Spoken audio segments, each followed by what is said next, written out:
on the website at www.paladinpress, that's PALADINPRESS.com, or 1-800-392-2400, and I'll repeat that again when we get to the end, I guess. But the law regarding Brady background checks and this Federal Gun Control Act impacts all of us regardless of whether we get a Brady denial ourselves or not. So I don't want people to make the mistake of thinking this is just something that applies to other guys who are criminals, or that, that if you've got a criminal conviction, they don't, deserve the due process in how this law is applied. Because when they say it precludes guns from criminals, they really mean all of us.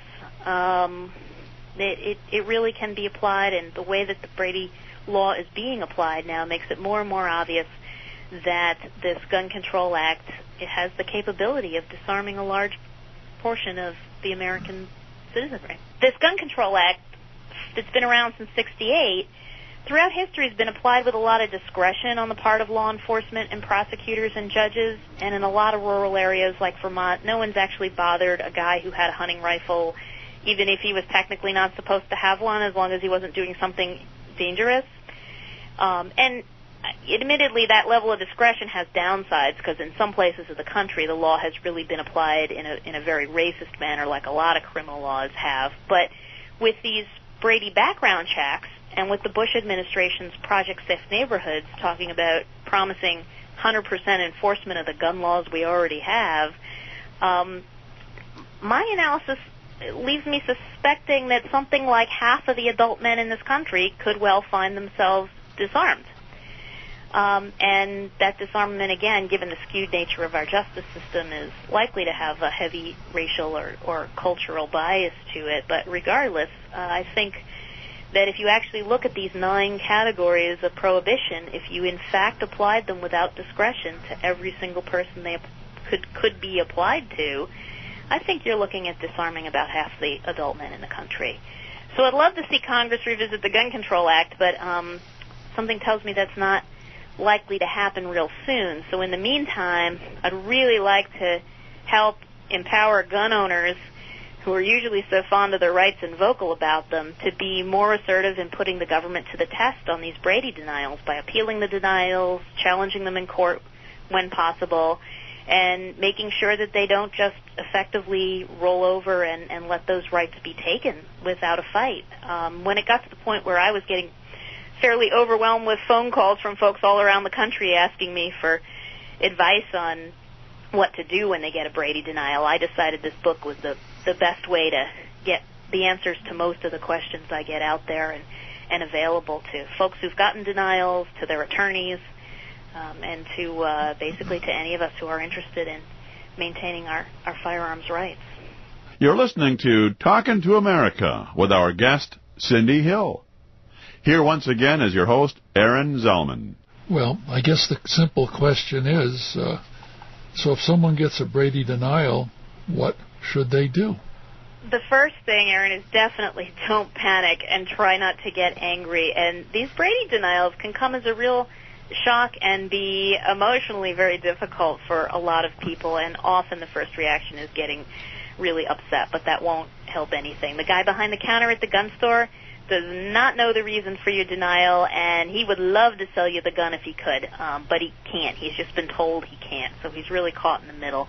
You need to get some information from the gun dealer before you leave the store, and that includes a transaction number and the contact information for where you can get a statement of reasons for your denial, and they should hand you a little brochure that has that information on it. Then when you get home, write the letter to the contact address you've been given, asking, and give them the transaction number and ask them for the reasons for your denial. And again, just be clear and brief and polite in that letter. Just, one sentence, you're looking for the reasons for your denial.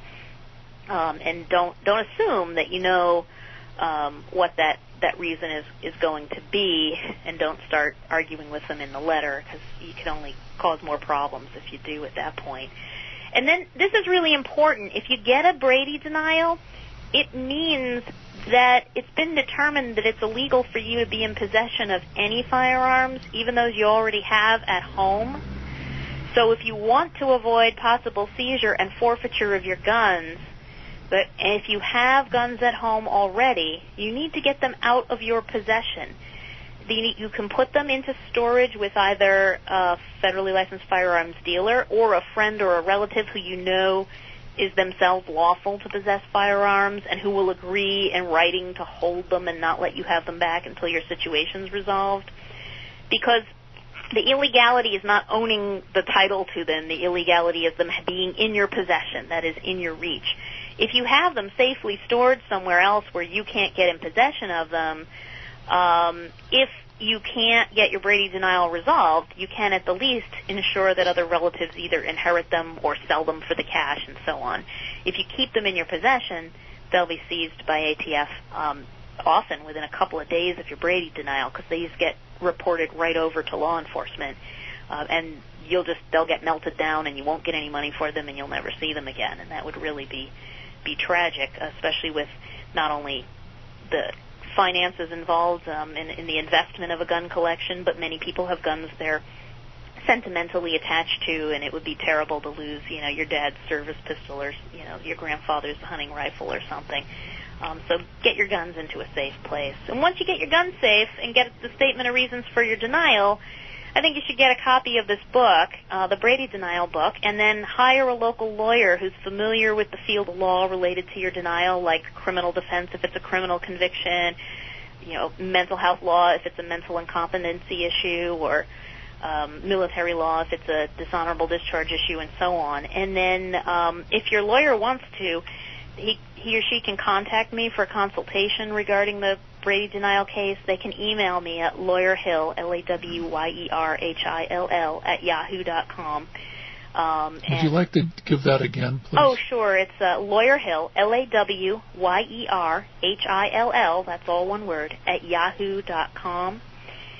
And once you've got that reasons for denial, if your attorney wants to give me an email there, I'll be happy to talk with him or her and see whether or not I can look over those records or give them any suggestions.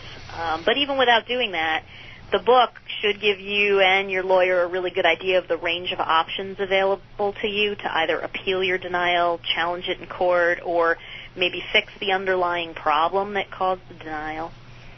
So not everyone can get their Brady denial overturned, obviously, but a lot of people can one way or another, especially if they're persistent enough. So I think it really is worth it to get the statement of reasons for your denial, take a look at this book, or have an attorney look over the matter. And it may not only help you out, but it's going to help stop the government from illegally disarming yourself and thousands of other Americans who are in a similar position to you. This is all fascinating. Cindy, can you tell people again where they can get the book? Sure. The book, again, is available from Paladin Press. It's called Brady Denial. You can get your guns back.